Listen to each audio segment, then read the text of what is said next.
Good evening, and welcome to Brad's Masterpiece Theater.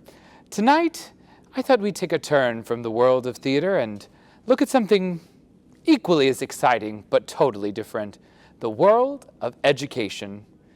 I feel lucky to have been in education these past 13 years, and through that time I've learned quite a few things about it. These I call my philosophy of education. So sit back and enjoy as we explore the world of education and all of the pros of the world we live in.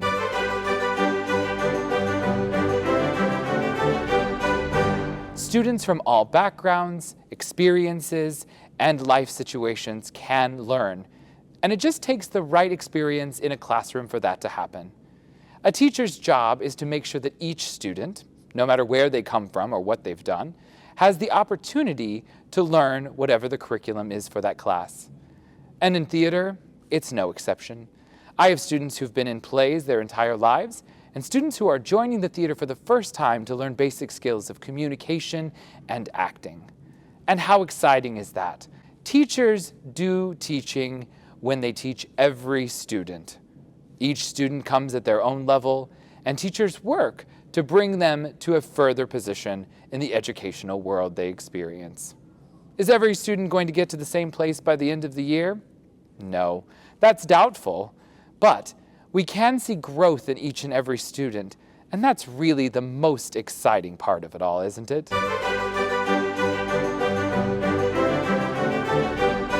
Mr. Ackers always tells us to be as creative as possible. We really get to experience different things through acting and making different character choices every single time. You never feel afraid in this class, and you really get to be yourself and experience different things by playing other characters. The second thing I think of as my philosophy is the idea of creativity in the classroom. And yes, that's easy for me to say, teaching theater all day, but I think creativity is something more than that. It isn't about singing or drawing or painting or acting. It's about allowing students the opportunity to create and make their own work. And yes, that could be more difficult than, say, math or science, but creativity is allowing students expression, their own personal sense of self. When you ask business owners who are the people they're most likely to hire, they talk about students who are in the theater or who have a background in performance. But why is this? Well, mostly it's because they're the most creative types. They're the people who work in things like advertising. They get people to buy the product or they get the job done. And that's great. That's what we all want. It doesn't mean that every student should be in a theater class or music or art, but it does mean that teaching should be about creativity.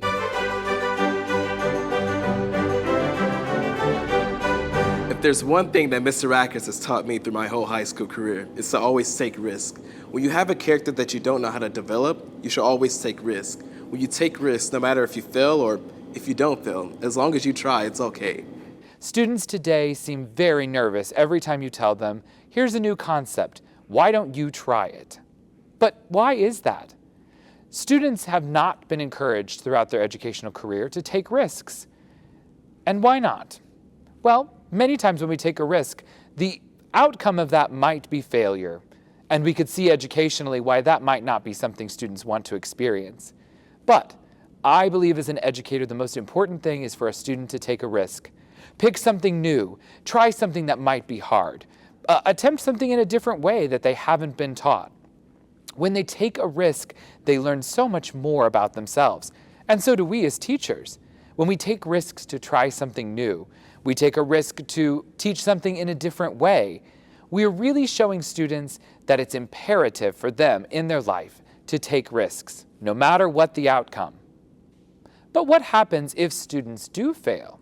Well, that takes me to my next point: failure.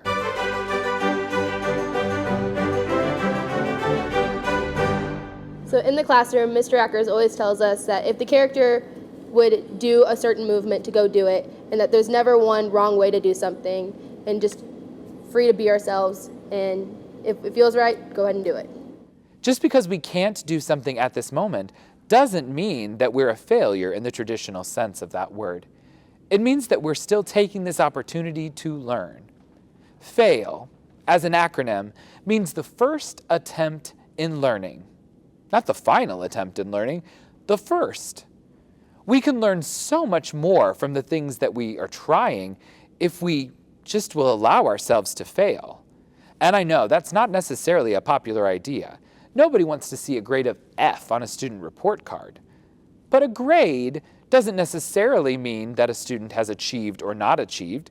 It just means in that moment, they're struggling with a concept or they need to learn it in a different way. So, how do we change this idea?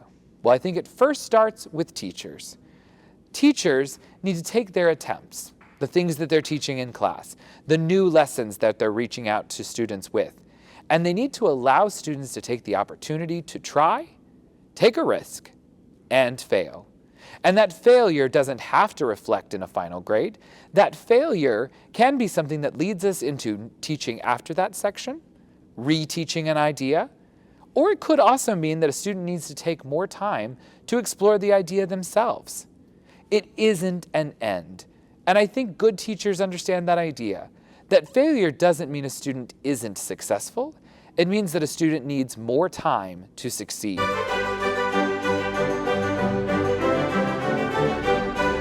I have been, since I was little, always into being very artistic. For me especially, my background in singing with my family and in church, it helped me be able to express myself. And it helped me to be able to take two things that I was really, really passionate about, which was music and my math, and bring them together. I get to infuse those things in my classroom for my students and use those skills that they're so good at artistically to bring out their mathematics skills. STEM is this movement across the nation, and the idea is that education should be focused with science, technology, engineering, and math. And I agree. These are all great concepts and definitely things that students should learn. I also find that many of my own students struggle with these ideas, especially math. But the question becomes, are these the most important skills for students to learn? Or are these a set of skills that students need to know, but we could maybe add something to it? I sort of believe that the addition of one more letter would really help students to have a more rounded idea, well-rounded idea, of education. So I say we add an A. Let's turn STEM into STEAM.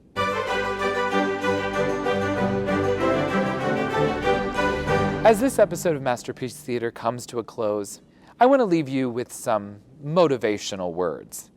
Now, I'm not sure if this will change your life, but it has definitely impacted my year so far. I recently saw a YouTube video, and yes, I know this is from YouTube, but it really got me thinking. And the video was of a jar, and the jar started empty, and the person in the video was talking about the jar in terms of people's lives. So I just edited to talk about education in general.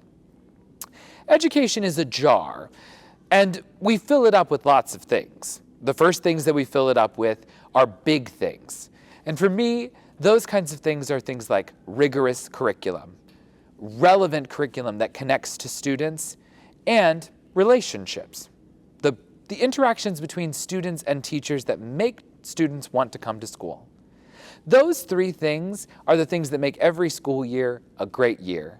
When students want to learn because it challenges them, it applies to what they know or want to know, and that they feel like people care. Easy. The next thing that went in the jar were beads. And so these big ping pong ball sort of things that were the ideas of these rigor, relevance, and relationship, these big ideas, they filled up. But the beads could easily fit in there too. There were spaces between. And these are the things in education that I think are more like curriculum. These are things like the interactions between parents and teachers. They're so important as well, but there's plenty of room for them in a jar. There's plenty of things that can fit. And of course, it does give us some time to think about education in a different way. And after that, they poured in some sand. Of course the sand fit because it was still much smaller and still plenty of room. But the sand did fill up the jar. And the sand are those day-to-day tasks that we each have. Those are things like emails, those are things like parent phone calls, or even parents coming up and volunteering at school. Those are great ways for us all to connect together. They're moments in the school year that sort of touch our lives. They don't last a long time. We maybe forget about them the next week, but in that moment, they really matter. And of course, there's plenty of room for them too. When the jar seems full, when life seems full, when education seems full, there's still room. And as they pour the water in the jar, you see it fills in the space. There's always room for something more. And of course, the water in this case represents fun. It's so important for teachers, parents, students, administrators. Everyone needs to find time for fun, whether that's going to a movie, taking a vacation, maybe even just sitting at home and watching your favorite thing on Netflix. Fun is important, and it keeps us all happy. So I hope that you have some fun this year. And this is Brad Rackers with this episode of Masterpiece Theater.